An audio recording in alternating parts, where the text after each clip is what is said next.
Professor Bimol Fans Club na shinduna role of youth in Manipur Haiba Hiram da Dr Angomcha Bimol Akoijam ga naha singagi oiba interaction program ama ngasi pangthokkhre. Lamdam asigi tongan mafam dagi lakba masing yamlaba naha kaya na saru yaduna pangthokkiba thoram aduga mari lainana loya ngamba sapam kauba amana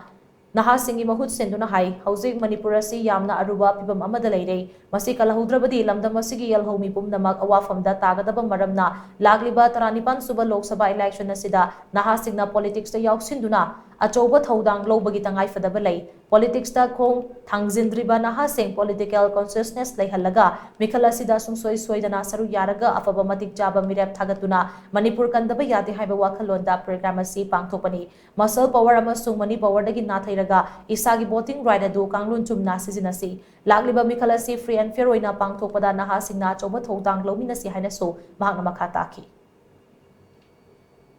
akoina pamise political da hana yorok meeting se haidi yamna ka hena yoksilak youth sing sina aduna su moi sing se hana